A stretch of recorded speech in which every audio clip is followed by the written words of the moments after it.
Now, more on the big story, President Obama's big victory on healthcare. Joining me now is Tom Goldstein, who's argued over 24 cases before the Supreme Court and publishes SCOTUS blog, and David Rivkin, who represented 26 states that challenged ObamaCare, and Jonathan Turley, Professor of Law at George Washington University. Welcome to you all. Let's start with you, David Rivkin. You must have been pretty shocked today, weren't you, by what happened?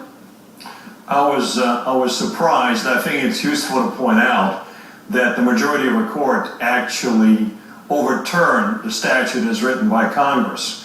What they've done is rewrote the statute in two key respects that upheld their own product. So it has both, for good parts, it definitively struck down the legal theories, the constitutional theories that were so dangerous and harmful to our constitutional structure, namely Commerce Clause and Necessary and Proper Clause and steroids.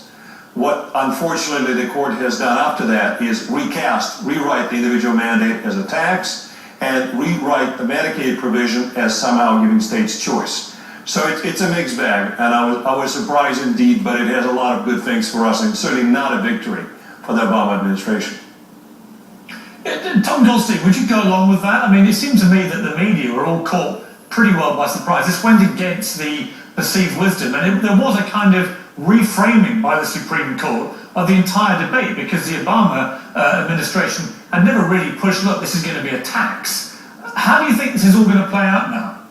Well, on the bottom line, people felt that the statute was in trouble because the oral argument seemed to go badly for the Obama administration, so that was the shock.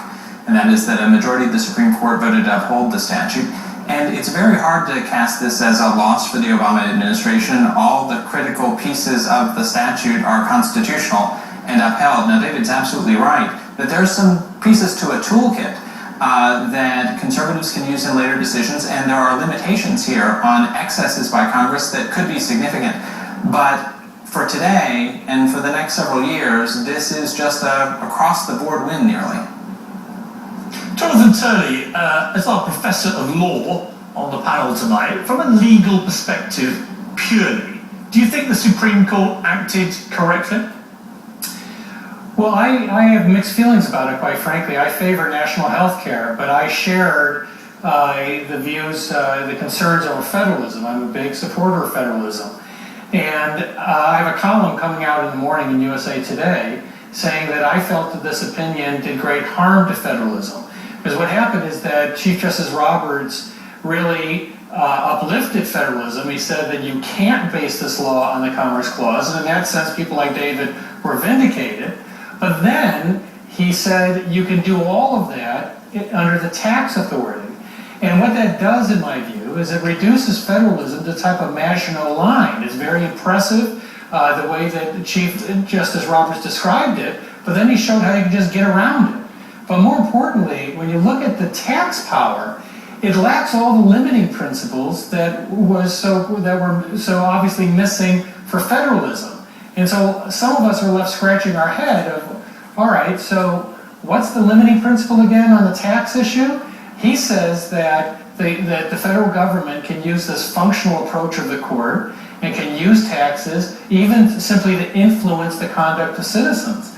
That's pretty breathtaking. And so for people who are advocates of federalism, there's a sense of betrayal here, this sort of Brutus moment that this was a friend who may have harmed federalism significantly.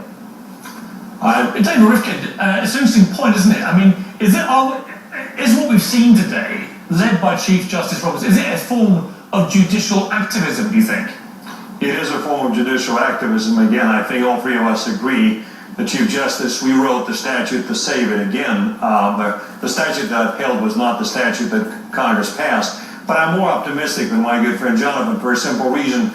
There are limiting principles associated with the tax power. Limiting principle number one, from now on, no politician who enacts or tries to enact a mandate accompanied by this kind of a penalty would be able to maintain, as did President Obama, then Speaker Pelosi, and Harry Reid, that this is not a tax. I mean, unless people experience amnesia, they would laugh. So there's tremendous political cost, Piers, associated with the word tax. Why do you think the Obama administration did not pass it as a tax, which they could have done? All three of us agree that they could have written a true tax because they paid a high political price. So from now on, that political price would be paid. Second of all, there are limiting principles associated with the tax provisions. They have to originate in the House, and I'm not convinced that there would not be a future case where this kind of tax would be struck as being a direct tax that's not a portion. The court majority kind of brushes by this, but this is by no means resolved. Okay, for now I have to leave it. Thank you all very much, David Rivkin, Tom Goldstein, Jonathan Turley. I appreciate you joining me.